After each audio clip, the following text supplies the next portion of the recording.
The 10.1-inch Lenovo Tab 410 is the larger sibling to the 8-inch Tab 48, $129.99. That additional 2.1 inches of screen comes in at an extra $50, bringing the tablet's price to $179.99. Unfortunately, the resolution stays the same, resulting in text and images that look quite grainy. Battery life is terrific, but if you're willing to go without access to the Google Play Store, the $149.99 Amazon Fire HD 10 gets you a sharper screen and similar performance at a lower price. Design, display, and connectivity. The Tab 410 is a weighty slab of plastic with a beveled edge on the top and bottom and a grippy slate gray back.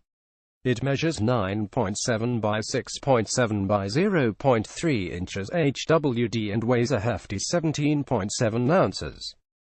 That's fairly similar to the HD 10 10.3 by 6.3 by 0.4 inches, 17.4 ounces, but both are quite a bit heavier than the metal-clad Asus ZenPad 3S 10 9.5 by 6.4 by 0.4 inches, 15.2 ounces. View all 7 photos in Gallery. One benefit of the weighty plastic construction is that the Tab 410 feels durable, despite not being officially ruggedized or waterproof. If you plan to use it as a kid's tablet, you'll want to invest in a protective case and/or screen protector. Buttons and ports can all be found in the standard locations. When held in landscape, the volume rocker and a ridged power button are on the left, while the right hosts a 3.5mm audio jack, a micro USB charging port, and a micro SD card slot that worked fine with a 256GB card. On the top you'll find a pair of front-firing stereo speakers on the beveled edge, which get loud enough for movies and games but sound tinny at high volumes. The tablet's 10.1-inch 1280 by 800 IPS screen works out to a sparse 149 pixels per inch. It isn't nearly as sharp as the Fire HD 10's 1920 by 1200 display, 224 pixels per inch, the Z10's 2048 by 1536 screen, 264 pixels per inch. Both text and images suffer from some pixelation. That said, viewing angles are good, and if you're watching video from a few feet away, it looks generally fine. The screen is a bit on the dim side, though, and too reflective to be usable under direct sunlight. The slate connects via 2.4 GHz Wi-Fi, which is a bit disappointing, since it's fairly common to find affordable tablets that also connect via the 5 GHz band. Still, range and connectivity was decent in testing. There's also Bluetooth 4.2 for wireless audio. Processor, battery, and camera. The Tab 410 is powered by the same Qualcomm Snapdragon 425 processor as the Tab 48. Both are clocked at 1.4 GHz and score nearly identically on the Antutu benchmark, which serves as a measure of overall system performance. The Tab 410 gets a slightly higher 36,730 compared with the Tab 48's 36,595, but that doesn't translate into any noticeable performance difference.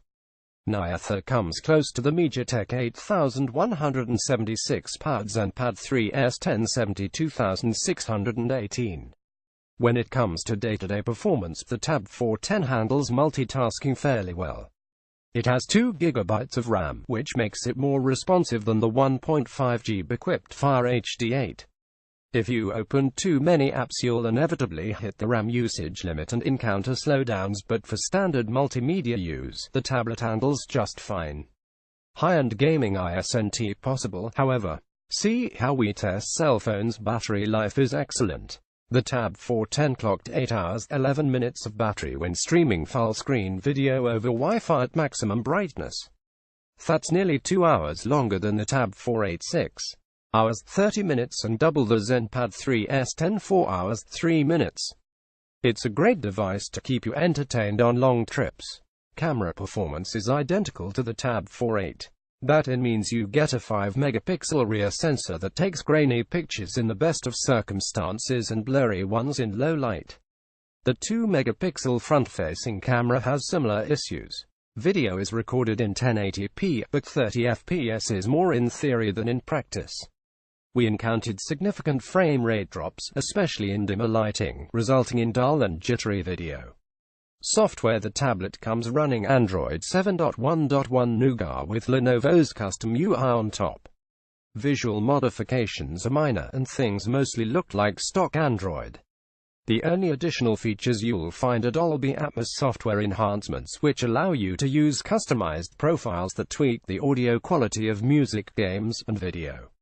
If the Tab 410 is intended for family use, you can also set up multiple users as well as a child profile with parental controls to restrict apps and internet access. Preloaded, you'll find a Lenovo Tab 410 app that gives you information about the tablet, plus Netflix, OneNote, Outlook, ShareIt, Skype, SyncIt HD, TouchPal 2016, PowerPoint, and Word. Nearly all of them can be uninstalled, leaving you with 8.68 GB of internal storage available for use out of a total of 16 GB. That's not very much, but you can use a micro SD card if you need more space.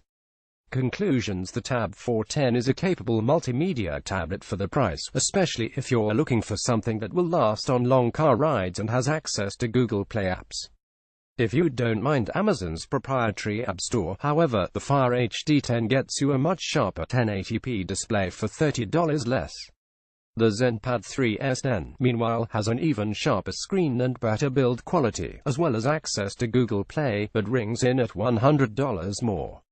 And for a smaller screen alternative, the Fire HD 8 can be beat at $80.